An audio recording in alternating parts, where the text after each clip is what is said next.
ஜோதிட அன்பர்களுக்கு வணக்கம். நாம் இதுவரை கற்றுக்கொண்ட பாடங்களின் ஒரு தொகுப்பாக இந்த தேர்வு என்பது நடைபெறுகிறது. இந்த தேர்வை நடத்துவதன் முக்கிய நோக்கம் நீங்கள் எந்த அளவுக்கு இதை புரிந்து கொண்டுள்ளீர்கள் என்பதை அறியவை மட்டுமே. இது உங்களை டெஸ்ட் பண்றதற்காக ஒரு முறை என்று எடுத்துக்கொள்ள வேண்டாம். நீங்க படிச்சு பார்த்துட்டு ரெஃபர் பண்ணுங்க. மத்த ரெக்கார்டிங்லாம் பாருங்க, நோட் புக்க பாருங்க. புக்கெல்லாம் ரெஃபர் பண்ணுங்க, ஆன்சர் பண்ணுங்க. இது ஒரு ரிவிஷன் மாரி கூட எடுத்துக்கலாம். அந்த மதிப்பீடுகள் பதியப்படுகிறது. பதியப்பட்டு ஒவ்வொரு தேர்வின் மதிப்பீடுகளின் சராசரி மதிப்பீடு எவ்வளவு என்று கணிக்கப்படுகிறது. ஆனால் உங்கள் ஈடுபாடு ரொம்ப முக்கியம். உங்கள் ஈடுபாடு மிகவும் முக்கியம். தேர்வு மிகவும் எளிமையாக சூஸ் த பெஸ்ட் ஆன்சர்ங்கிற மாதிரி சிறப்பான விடையை தேர்ந்தெடு. சரியான விடையை என்று கூறுவதை விட சிறப்பான விடையை தேர்ந்தெடு. கொடுத்திருக்கிற 4 ஆப்ஷன்ல 1க்கு மேற்பட்ட ஆப்ஷன் கூட கரெக்டா இருக்கலாம்.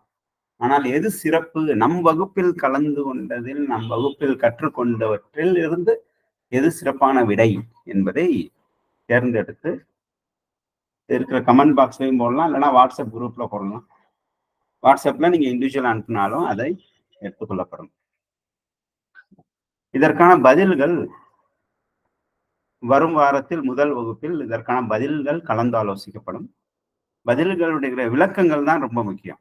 பதில்கள் என்பதை விட ஏபிசிடிலாம் எது ரைட் ஆன்சர் மட்டும்ங்கிறது இல்லை. அதற்கான பின்புலம் என்ன, அதற்கான விளக்கம் என்ன என்பது முக்கியம். அதற்கான பதில்கள் வரும் திங்கட்கிழமை போடப்படும் முதல் வகுப்பில் இந்த பதில்கள் கலந்துரையாடப்படும். தேர்வுக்கு ரெடியாக இருக்கவும் இப்பொழுது ஒவ்வொரு கேள்வியாக நாம் பார்ப்போம். முதல் கேள்வி, காலபுருஷனுக்கு கர்மஸ்தானத்தில் ஆட்சி பெறும் கிரகம் எது? என்றால் நம் காலபுருஷ தத்துவம் பற்றி ஒரு பாடம் பார்த்தோம். 1க்கு மேற்பட்ட பாடங்கள் அதை தொடர்ந்து பார்த்தோம். அதில் கர்மஸ்தானத்தில் ஆட்சி பெறும் கிரகம் எது? காலபுருஷனுக்கு கர்மஸ்தானம் என்பது 10ஆம் ஸ்தானம். அதில் ஆட்சி பெறும் கிரகம் சனி, ராகு, கேது, ஏதுமில்லை. புத்திரகாரகன் யார்? கேள்வி எண் 2. புத்திரகாரகன் யார்? குரு, புதன், சூரியன், ஏதுமில்லை. சனியின் சிறப்பு என்ன? சனி பகவானின் சிறப்பு என்ன? ஆப்ஷன் 1, கர்மகாரகன் தன் பாவத்திற்கு கர்மஸ்தானத்தில் உச்சபலம் பெறுதல். கர்மகாரகன் தன் பாவத்திற்கு கர்மஸ்தானத்தில் உச்சபலம் பெறுதல் என்பது முதல் பதில். 2வது, 7.5 சனியின் ஆதிக்கம். இது சனியின் சிறப்பாக எடுத்துக்கொள்ளலாம். 3ஆம் ஆப்ஷன் சின்ன தவறு நடந்திருக்கு. ஆயுள் காரகன். ஆயுள்னு இருக்க, ஆயுள்னு எடுத்துக்கோங்க. ஆயுள் காரகன். 4வது நீதிபதி. இந்த 4 ஆப்ஷன்ல எது சிறப்பு? சனியின் சிறப்பு எல்லாமே சிறப்பாக கூட இருக்கும். எது நம் வகுப்பில் கலந்து கொண்டவர் மிகவும் தெளிவாக தெரியும். சிறப்பான ஆன்சர் இது என்று. அடுத்து 4வது கேள்வி, சர நெருப்பு கிரகம் எது? நாம் சரம், ஸ்திரம், உபயம் என்று பார்த்தோம். அதே போல் நெருப்பு, நிலம், காற்று, நீர் என்றும் பார்த்தோம். இதில் சர நெருப்பு கிரகம் எது? செவ்வாயா, சந்திரனா, புதனா, சுக்கிரனா? இதில் சர நெருப்பு கிரகம் எது? கேள்வி எண் 5, செவ்வாய் ஏன் கடகத்தில் நீசம் அடைகிறார்? காலபுருஷ தத்துவத்தை அடிப்படையாக கொண்டும் ஒவ்வொரு ராசிகளின் தன்மைகளை அடிப்படையாக கொண்டும் நாம் இவற்றை ஆராய வேண்டும். இதற்கான பதிலை செவ்வாய் ஏன் கடகத்தில், ஏனென்றால் நாம் நம் வகுப்பில் கற்றுக்கொண்டோம் ஏன் ஒவ்வொரு கிரகம் ஒரு குறிப்பிட்ட கட்டத்தில் உச்சம் அடைகிறது, குறிப்பிட்ட ராசியில் நீசம் அடைகிறது, குறிப்பிட்ட ராசியில் ஏன் ஆட்சி பலம் பெறுகிறது என்பதை கற்றுக்கொண்டோம். அதன் அடிப்படையில் இந்த கேள்வி கேட்கப்பட்டுள்ளது. செவ்வாய் ஏன் கடகத்தில் நீசமடைகிறார்? சர நெருப்பு சர நீரில் பலம் இழக்கும் என்பதாலா? சர நிலத்தின் கிரகம் சர நீரில் பலம் இழக்கும் என்பதாலா? ஸ்திர நீரின் கிரகம் சர காற்றில் பலம் இழக்கும் என்பதாலா? அல்லது மேற்கூறிய அனைத்தும் இதற்கு பொருந்துமா என்பதை ஆராய்ந்து இதற்கான பதிலை தேர்ந்தெடுக்கவும். கேள்வி எண் 6, சிம்ம ராசியில் பாவ கிரகங்களால் சூழ்ந்து இருந்தால், சிம்ம ராசி என்பது சூரியனுடைய ராசி. சிம்ம ராசி பாவ கிரகங்களால் சூழ்ந்திருந்தால் என்ன பலன்? அடிப்படை பலன் என்ன? எந்த ஜாதகமாக இருந்தாலும் நம்ம வகுப்புல பார்த்த மாதிரி லக்னம், ராசி எதுவானாலும் இருக்கட்டும், சிம்ம ராசியில் பாவ கிரகங்கள் சூழ்ந்திருந்தால் அதனுடைய தன்மை, அதனுடைய பலன் என்னவாக இருக்கும்? பொது பலன் என்ன? நிலையான அல்லது உயர்தர சம்பாத்தியம் இருக்காது. 2வது ஆப்ஷன் புத்திர தோஷம். 3வது ஆப்ஷன் பிதுர் தோஷம். 4வது ஆப்ஷன் இவை அனைத்தும். இதில் சிறப்பான பதில் என்பதை கணித்து குறிப்பிடவும். கேள்வி எண் 7.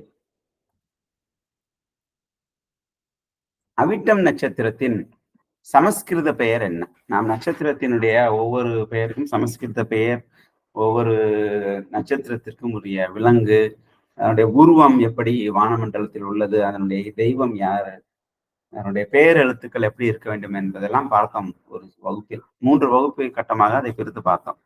அதிலிருந்து இந்த கேள்வி எடுக்கப்பட்டுள்ளது. 7, 8வது கேள்வி அதிலிருந்து எடுக்கப்பட்டுள்ளது. அவிட்டம் நட்சத்திரத்தின் சமஸ்கிருத பெயர் என்ன?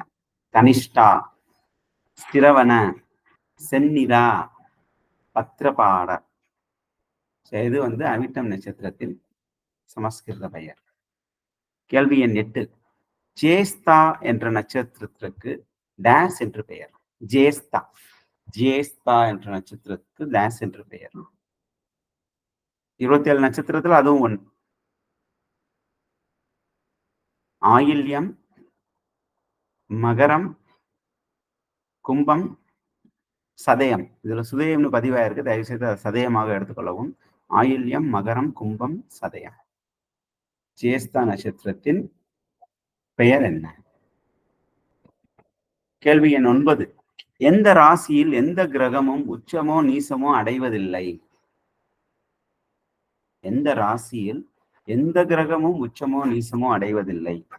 சிம்ம ராசியிலா, கன்னி ராசியிலா, மீன ராசியிலா, மகர ராசி? ரொம்ப எளிமையான கேள்வி. ஆனால் நீங்கள் உச்சம் நீசம் அனைத்தும் தெரிந்திருந்தால் எந்த வீட்டில் எந்த கிரகமும் நீசம் அடையவில்லை அல்லது உச்சம் அடையவில்லை என்பதை சொல்லிவிடலாம். நமது ஜோதிட வகுப்பில் வரும் நாட்களில் கற்றுக்கொள்ள வேண்டியது எது? ஏன்னா நம்ம இதுல 3 ஆப்ஷன் நம்ம ஏற்கனவே பார்த்த வகுப்புகள் சம்பந்தப்பட்டது. ஒண்ணே ஒண்ணு நம்ம வகுப்புகள் இதுவரைக்கும் நம்ம பார்க்காது. கிரகங்களின் காரகத்துவம், நட்சத்திரங்களின் குறியீடுகள், காலபுருஷ தத்துவம், ராசிகளின் தன்மைகள். நமது ஜோதிட வகுப்பில் வரும் நாட்களில் கற்றுக்கொள்ள வேண்டியது என்பதை பதில்களாக குறித்து வைத்துக் கொண்டு அதனை அனுப்பவும். கேள்வி எண் 1 பதில் பி, கேள்வி எண் 2 பதில் சி, கேள்வி எண் 3 பதில் சி, கேள்வி எண் 4 பதில் பி, அப்படி என்று போட்டு அனுப்பலாம். அல்லது தமிழில் எளிமையாக இருந்தால் தமிழிலும் டைப் செய்து அனுப்பலாம். உங்களுக்கு தெரிஞ்சிருக்கணும். அடுத்து நீங்க because everything is self evaluation, சுய மதிப்பீடு தான் பண்ண போறோம். அதனால் நீங்களே உங்களுடைய பெர்ஃபார்மன்ஸ் மதிப்பீடு செய்து கொள்ளலாம். ஆனால் எங்களுக்கு உங்களுடைய பதில்களை அனுப்பி வைக்க வேண்டும் என்பது கட்டாயம். பதில்கள் அனுப்பலன்னா ஆப்சன்ட் போட்டுருவோம். ஆமா, வெரி குட். ஸோ தயவு செய்து இந்த கேள்விகளை ஒரு முறை தங்களை தாங்களே புதுப்பித்துக் கொள்ளவும். ஒரு வாரம் நம்ம வகுப்புல சிலது விட்டு போயிருக்கோம், அதனால ரெக்கார்டிங் அப்படியே இருக்கு. நாங்கள் எதுவுமே எடுத்து விடல. 6 மாதங்களுக்கு நீங்க உபயோகப்படுத்திக்கலாம். நன்கு படித்து தெரிந்து கொண்டு பிறகு உங்களுடைய ஈடுபாடு முக்கியம் இந்த தேர்வில். இப்பொழுதுதான் முழுமையான ரிவிஷன் நடைபெறும். வாழ்த்துக்கள். நன்முறையில் இந்த தேர்வு எழுதி 10க்கு 10 வாங்குமாறு, முழு மதிப்பெண்ணும் பெறுமாறு கேட்டுக்கொள்கிறோம். நன்றி.